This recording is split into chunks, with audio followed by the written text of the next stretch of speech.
Kalau bicara soal pemerintahan dulu dan pemerintahan sekarang, ada sosok yang bersejarah karena dulu ada di sana, sekarang juga ada di pemerintahan, bukan yang pemerintahan sekarang tapi di parlemen kalau sekarang. Bung Adian Napitupulu, Wasekjen PDI Perjuangan, betul ya? Tadi apa yang disampaikan oleh Bung Said Didu, saya perlu konfirmasi. Aman. Aman. Bukan cocok ya, begitu tadi ya. Kalau ini cocok supaya ada tekanan politik. Pak Jokowi demikian, Pak Prabowo tidak melakukan demikian. Anda punya pendapat berbeda? Ini tentang Noel, tentang Jokowi, apa tentang apa nih? Tentang kasus hukum yang digunakan transaksi politik. Menurut Bung Said Didu, istilahnya dicocok hidungnya untuk transaksi politik. Ada benarnya. Dulu dilakukan, sekarang tidak. Ada benarnya, tapi ngapain bicara masa lalu sih? Jokowi itu masa lalu. Apa? Tapi ijazah masih dibicarakan sampai sekarang, sampai UGM pun ya dibicarakan dalam konteks sejarah aja. Sudah, itu sudah selesai. Apa? Kita bicara sekarang dan yang akan datang. Oke. Itu loh. Yang kemarin sudahlah. Apa? Anda mengatakan nggak penting gitu? Nggak penting lagi. Okay. Jas merah, jas merah. Ya, sebagai pembelajaran boleh, tapi tidak sebagai faktor. Okay. Itu loh. Salah kita tempatkan dia sebagai faktor. Dia sudah selesai. Kadang-kala kita mengulang-ulang. Pembelajaran betul. Ya, kadang-kala kita mengulang-ulangnya seolah-olah memberikan. Bukan bicara bahwa, sosoknya, bukan. Ya, bahwa dia masih besar. Enggak, dia sudah selesai. Hari ini terkait dengan kasus di Wamenakar kita ini, sebenarnya ini sudah sempat jadi pembicaraan lama loh, Ray. Ini kasus yang serupa pernah dibicarakan oleh almarhum Munir ketika dia melakukan penelitian di Surabaya tentang biaya siluman yang 30%. Yang kemudian akan dibebankan pengusaha dengan menekan upah buruh. Salah satu faktanya ya sekarang ya, itu loh. Artinya kalau kemudian biaya-biaya siluman ini bisa diberantas dari yang perizinan kata Ray tadi, izin bangun pabrik, izin tenaga kerja, izin apa segala macam, semuanya diselesaikan, maka secara otomatis harusnya upah buruh bisa naik potensial 30%. Nah, ini menjawab kenapa kemudian buruh sawit di Malaysia upahnya lebih tinggi dibandingkan Indonesia yang ditanam sama-sama sawit, pupuknya sama, komoditinya sama, produknya sama. Kenapa di sana lebih mahal, lebih tinggi 3 juta rupiah per bulan dibanding Indonesia? Karena di sana tidak ada pemerasan terhadap pengusaha. Nah, di Indonesia terjadi. Nyatanya apa ya kasus terakhir ini? Jadi saya tidak mau berbicara tentang Noelnya, saya tidak mau berbicara tentang Jokowinya. Saya pengen bicara bahwa ini menjadi bukti. Ketika pengusaha diperas, maka dia akan mengambil atau akan menekan titik terlemahnya. Apa? Buruh. Untuk mengganti biaya-biaya itu dia akan tekan semurah mungkin upah buruh. Nah, sekarang kita bicara, kalau kemudian biaya-biaya itu dihilangkan, upah buruh naik nggak? Naik. Artinya bahwa peristiwa ini jangan berhenti di sini. Itu loh. Kenapa? Di banyak komponen-komponen biaya produksi lainnya terjadi itu. Itu terjadi dan itu sudah sempat disampaikan oleh almarhum Munir tahun 90-an ya, kalau tidak salah. Artinya Munir sudah bicara itu dulu, 30% dari biaya produksi itu untuk biaya siluman. Pejabat ulang tahun setor, istri pejabat ulang tahun setor, anak pejabat setor lagi, pejabat liburan setor lagi. Izin ini, bayar ini 30%. Nah, saya tertarik bicara itu. Kenapa? Pembicaraan kita harus merubah dong. Merubah sesuatu. Merubah apa? Merubah kehidupan buruh. Pakai momentum ini sebagai pembelajaran bersama bahwa jika ini diselesaikan semuanya, upah buruh naik. Pasti naik. Buruh lebih sejahtera. Okay. Nah, saya lebih suka bicara itu. Nggak mau lagi saya bicara Jokowi dan sebagainya. Nggak, capek. Permasalahan apakah itu akan dilakukan? Bersih-bersih total? Harus dilakukan kalau kemudian gini, tidak ada jabatan yang tidak berakhir. Prabowo akan berakhir, suatu ketika akan berakhir. Nah, dia mau mengakhiri jabatannya kelak nanti dikenang sebagai apa? Apakah dikenang sebagai bapak keadilan bagi buruh atau bagaimana? Tergantung bagaimana keputusan dia. Momentumnya ada. Selesaikan sekarang. Pakai momentum ini untuk betul-betul menjadi kesempatan seluruh biaya siluman yang 30% menurut Cak Munir itu selesaikan, naikin upah buruh. Setuju, saya setuju. Dan logikanya sederhana. Upah buruh naik, daya beli meningkat, produksi bertambah, lapangan kerja terbuka, terus dia akan naik terus. Nah, momentum ini seharusnya seluruh pakar ekonomi berhitung. Oh, ternyata apa yang sempat disampaikan oleh almarhum Munir 30 tahun lalu, buktinya terjadi sekarang. Nah, ini obrolan yang menurut saya dari peristiwa kita belajar, kita berubah. Dari peristiwa kita belajar, kita berubah. Itu loh. Halo? Oke. Iya. Oke. Tapi saya masih nungguin tadi. Jadi nggak setuju apa yang disampaikan oleh Bung Said? Oh, setuju. Tapi itu sudah basi gitu loh. Apa yang disampaikan Bung Said tadi, saya tidak bantah. Tapi udah basi. Tapi sudah basi. Oke. Dulu saya sempat katakan Jokowi. Kalau udah basi nggak bakal dipakai lagi dong. Ini Jokowi sudah selesai. Dia sekarang sedang berjuang agar tidak selesai. Tapi momentumnya sudah habis kok. Momentumnya sudah habis gitu loh. Apa yang terjadi sekarang adalah Pak Prabowo berupaya untuk kemudian berdiri di atas kakinya sendiri. Dukung. Saya Gitu loh. pertanyaannya kepada Bung Adian ya. Ya, Setahun terakhir pemerintahan Pak Prabowo ini, ada nggak kelihatan langkah-langkah menuju ke arah sana? Dengan kabinet yang membengkak. Di setiap menteri ada wamen. Di setiap wamen itu ada lagi staf ini, staf itu, macam-macam dan seterusnya. Ya, itu sempat kita diskusikan dulu bahwa prinsipnya semakin banyak meja, semakin banyak yang dikeluarkan biayanya, itu pasti. Tapi biarkan saja. Dia kan menampung ide dari banyak orang. Dia mencobanya sekarang. Nanti akan ada evaluasi nggak? Pasti ada. Itu, dan kita berharap evaluasinya objektif gitu loh. Yang kemudian tidak baik ya buang aja, yang kemudian menjadi beban buang saja gitu loh. Apakah melalui mekanisme reshuffle atau apa segala macam, biarlah itu prerogatif presiden. Tapi maksud gua, saya pengen begini ya. Nih ada peristiwa nih di mana kita tersadar betul, tersentak dan terkaget-kaget bahwa yang diambil itu uang siapa? Iya. Uang buruh. Ya. Itu loh. Ini bukan mencuri dari sana, mencuri dari sini, bukan. Ini mencuri dari rakyat. Oke? Dan melalui tangan perusahaan. Perusahaan mau rugi? Enggak. Dia akan ganti uang itu dengan menekan upah buruh. Nah, pakai momentum ini untuk memperbaiki nasib buruh. Karena itulah jumlah terbesar rakyat kita. Mau buruh pabrik, buruh tani, buruh nelayan. Nah, saya tidak mau momentum ini lewat begitu saja. Saya berharap momentum ini kita pakai sebagai pembelajaran bersama, termasuk pemerintahan Prabowo. Bagi teman-teman yang kemudian punya akses pada pemerintahan Prabowo, bicara. Pakai ini untuk memperbaiki nasib buruh. Oke.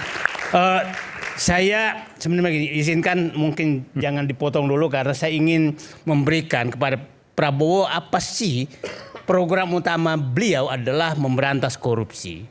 Dan yang terjadi dengan Noel ini adalah korupsi paling primitif. Artinya sudah sangat, kalau Pak Prabowo mengatakan stadium 4, mungkin stadium 10. Nah, di mana itu terjadi dan bagaimana bentuknya korupsi itu terjadi. Tadi saya nyatakan ada 8 tingkatan. Satu tadi tentang keuangan, yang kedua adalah kerjasama. Dan ini kerjasama mengundang asing, kerjasama apa segala itu sangat susah dibuktikan korupsi. Tapi itu tempat korupsi paling empuk. Investasi masuk Indonesia. Investasi masuk Indonesia, dia bekerja sama. Contoh lah, tahu-tahu diajak Jasa Marga kerjasama dengan pihak lain. Itu seakan-akan B2B, tapi sebenarnya ada permainan korupsi di Gimana dalam. permainannya kalau kerjasama? Kan bagus investasi masuk. Iya, tapi kan begini, berapa tahun? Oke. Berapa pembagian pembagian hasilnya, berapa suku bunganya, itu seakan-akan profesional semua. Jadi saya menyatakan Dimainkannya di situ. Dimainkannya di situ. Banyak sekali. Nah, Tapi sebentar, kalau seandainya seperti itu kan, ini saya harus dalami sedikit lagi. Kalau seandainya seperti itu kan uangnya nggak masuk ke pribadi. Kalau uang masuk ke pribadi kan kelihatan tapi kan alirannya. merugikan rakyat, merugikan negara. Oke, Apalagi nanti dapatnya dari orang yang diuntungkan. Ya, Baru kemudian setor ke contoh lah, oknum kereta api tersebut. cepat. Contoh kereta api cepat. Itu KCIC? paling gampang, KCIC. Kan awalnya dia menyatakan hanya sekitar 60 triliun, tetap sekarang 120 triliun. Kan begitu, itu contoh. Tapi ini belum untuk korupsi kan? Enggak, itu menurut saya sudah bisa dianggap korupsi kalau ini. Nah, Oh, bisa. enggak, saya lanjutkan dulu. Nah, Enggak, sebenarnya ini agak serius juga. kan itu saya bilang itu susah dibuktikan, tapi korupsi itu kan merugikan negara, itu kan sudah jelas Gini, merugikan. saya ngerti yang dimaksudkan oleh Bung Said ini. Apa? Memang kenapa sih kita gemar berhutang? Ya, Itu loh. Nggak, Ada tidak sih alternatif lain tidak berhutang? Bang Said Didu ini mengatakan jangan-jangan ada komisi yang didapatkan dari setiap kali kita mendapatkan pinjaman. Jangan-jangan ada selisih bunga yang didapatkan. Itu loh. Dan Jadi- ini sulit dibuktikan. Itu. saya bilang kalau koruptor yang jago itu main di situ. Oke, bukan main di tempat seperti Noel ini yang paling primitif. Ya, tolong ini dulu ya. Ya. Itu pasti mau di situ, main di situ. Dan lihatlah pemain-pemain ini adalah cepat sekali kaya di Indonesia. Enggak normal gitu. Nah, jadi maksud saya menunjukkan kepada teman yang di Prabowo ini amati nih. Saya lanjut lagi. Yang ketiga itu pemberian fasilitas negara. Contoh umpamanya, siapa sih memberikan fasilitas bebas pajak kepada smelter Cina yang masuk Indonesia? Ya, itu kita harus ada. Termasuk ini nggak? Termasuk yang 0% dari Amerika itu? Ya, nol, ya semua itu harus karena ini semua ruang negosiasi. Enggak, ini saya gunakan ini ke publik bahwa itu bukan berarti tidak ada korupsi di situ, cuma susah dibuktikan. Ada yang diuntungkan, yang Ya. diuntungkan tuh kemudian Ya. memberikan Betul. kickback lah Ya. ya. Memberikan uang. Bung Said, misalnya Bang Said misalnya gini. Dari peristiwa di Wamenakar ini apa sih pembelajarannya? Bung kan pernah juga membantu Sudirman Said di kementerian, itu loh. Terlibat di banyak pemerintahan karena banyak teman-teman bilang sama saya begini. Yan, kalau ada orang jadi menteri terus dia tidak ganti 4 level ke bawah, dia bakal jadi koruptor. Bakalan jadi koruptor. Iya. Artinya bahwa lingkungan yang buruk itu bisa merusak bahkan orang yang baik. Makanya dulu sempat teman-teman di kementerian itu bilang kalau kita diizinkan ganti babat 4 level ke bawah gitu. Itulah mengapa pertanyaan saya relevan tadi Bung Adian. Dalam setahun ini Anda melihat nggak gejala Pak Prabowo melakukan bersih-bersih itu? Saya lanjutkan dulu. Nah gini. Nah, yang keempat pemberian kuota. Ini clear sekali, kuota gula, kuota beras, impor beras itu tempat permainan korupsi yang paling gampang. Yang kelima adalah pengadaan barang dan jasa. Itu sebenarnya tingkat kelima tuh pengadaan barang dan jasa. Nah, yang keenam itu adalah pemberian hak. Ya, yang kelima. HGU, hak PSN dulu apa segala itu tempat korupsi yang paling susah dibuktikan. Kemudian pengadaan barang dan jasa keenam, ketujuh pemberian izin. Nah, ini pemberian izin di bawah Yang ini. Noel ini. Nah, ini Noel. Nah, belum itu. Oh, bukan. Di bawah. Oke. Yang Noel itu yang ke-8 pengesahan pelaksanaan. Hanya mengesahkan pelaksanaan apa namanya? Kasih cap lah. Dicap aja, ini Oke. pemberian cap aja, ini paling bawah. K3. Itu paling bawah. Nah, ini yang nggak tahu saya apakah daging di atas sudah habis sehingga tulang di bawah pun dimakan atau memang kemampuan Noel hanya di sini.